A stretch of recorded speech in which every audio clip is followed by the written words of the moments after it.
The 18-135 has indeed stood by me through thick and thin. It was actually the primary lens that I used on my XT1s for, well, many a year actually, from a couple of years at least. I had that and a couple of prime lenses. I had the 35mm 1.4 and the 18mm f2, and then the 18-135. And the 18-135 was basically the most practical lens for doing almost everything. And then, as I sort of got more invested in the Fuji system, and I started to invest a little bit more in their different lens systems.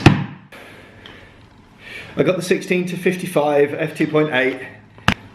And I got the 50-140 f2.8, and well, both of these are weather sealed, and both of these basically cover more or less the same range as the 18-135. But they're the professional ones. They're better in low light and they're sharper, and blah blah blah. They're very good lenses, don't get me wrong, but I've neglected the 18-135, and that's a pity, because it's actually one of the best lenses that Fuji make. And I don't mean that it's the sharpest, because it isn't, and I don't mean it's the best in low light either, because it's definitely not that. But it is one of the most practical. It's got a tremendous range on it, and it's weather sealed. And today is a really horrible rainy day, so I'm going to take it out into the streets of King's Lynn, and I'm going to put it through its paces again. And I'm going to see if it's still as good as I remembered it being, even though I've been using the so-called sort of professional lenses for the last couple of years. I want to see if it still stands up in the face of those in 2018.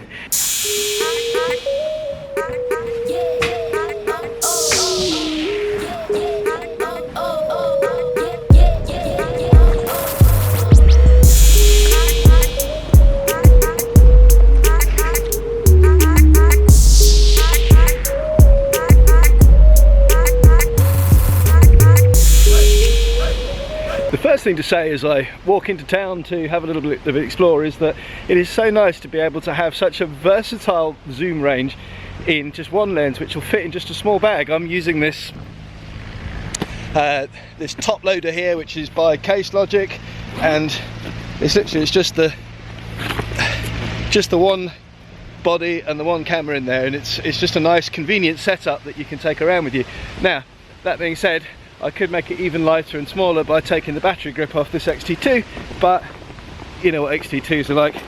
I love Fuji a lot, but the battery life is usually pretty rubbish.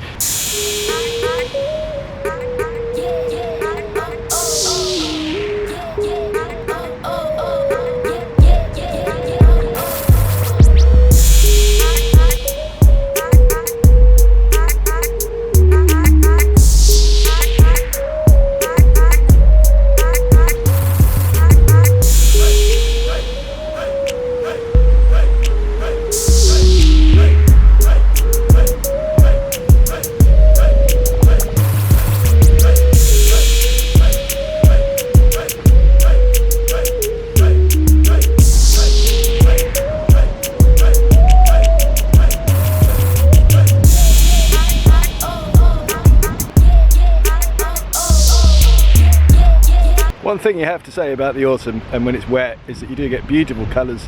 Look at that tree there, isn't that beautiful?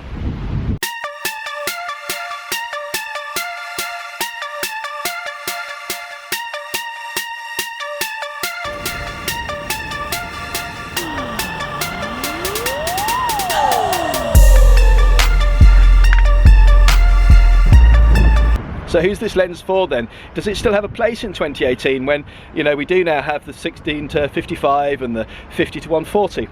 Well, I'll tell you where I used it last, and it was actually the best lens that I could have possibly used for it. These photos that are up on the screen now are from Apokria, which is the festival that happens in Greece just before Lent, and as you can see, it's one of those jobbies where they all throw coloured flour at each other, and it's tremendous fun. And the thing that you don't want to be doing, obviously, with all that coloured flour around the place, is changing lenses. That would absolutely not be a good thing for your sensor whatsoever. So therefore you need something that's got a reasonable amount of zoom range in it, so that you can get the wide angle shots and zoom in on things as well, because everything is happening very, very quickly around you. And this lens is perfect for that because it gives you that range. It's not something that I would have been able to get with the 16-55 or the 50-140. Also, it has to be remembered that this is a lot cheaper lens by that, and as you can see from the close-up footage of this lens, it's not in the finest condition. It's been around the world with me, and I've kind of beaten it up a little bit. It's a bit of professional workhorse for me, and so therefore I wasn't that precious about it getting covered in sort of soot from the flower festival. If I'd have been using one of the more high-end and expensive lenses, I'd have been slightly more hesitant maybe about getting involved with some of the dirtier things. So if you are traveling, particularly if you're doing something like surfing, or you're anywhere with the sand, seawater, snow, rainwater, different weather conditions, and you don't want to get either your sensor damaged by changing lenses in the middle, or you don't want to damage the lens either because you don't want to take the most expensive thing with you, you will find that this is a perfect option still. Now, there are faster focusing lenses on the market now. It is 2018 and things have moved on slightly since this lens first came out, but it's definitely not bad, and it's certainly faster on the XT2 than it was when I remember buying it for the XT1 originally. Another thing to remember, of course, now is that the XT3 is already out, and it's possible that you get even faster focusing with that, although I'm yet to try it, so I can't actually promise that. One of these days I will get an XT3 to try for this channel, so watch this space. In the meantime though, what I can say is that this lens is now available on the second-hand market for as little as £400. That's a tremendous piece of value, especially when the new price was round about 800. And actually, even at 800, I would say that this is absolutely worth picking up and putting in your kit bag if you don't already have, for example, something like the 18 to 55. And that's the big elephant in the room, isn't it? It's the 18 to 55. Which one would you go for? Because the 18 to 55 is definitely smaller and more compact. This is a heavy unit. It weighs 490 grams, and that is something that you're going to have to consider if you're carrying it around, particularly as a travel lens. The 18 to 55 though is not weather sealed, and so that is something definitely to bear in mind. It is sharper though. You will definitely notice a difference in terms of the picture quality between the 18 to 135 and the 18 to 55. You have to figure out that there's going to be some things that are going to be more important to you. It's either going to be having that extra telephoto lens length when you need it, or it's going to be having the sharper images. It's one of those things where you can have one or the other. If you absolutely need both, then you need to go for the professional set of lenses, the 16 to 55 and then the 50 to 140. But in those cases, of course, you are going to have to spend a lot more money and carry two lenses in your bag rather than one, although with the constant aperture of f2.8 through both those lenses, you will find them much better in low light.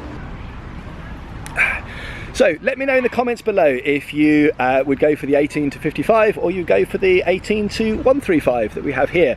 If you got this as a kit lens, you've done very well indeed. If you value this content, please like and comment and share. That helps tremendously in terms of telling the Google bots that there is good content here for other people to find. And yeah, hope to see you all again in a video soon.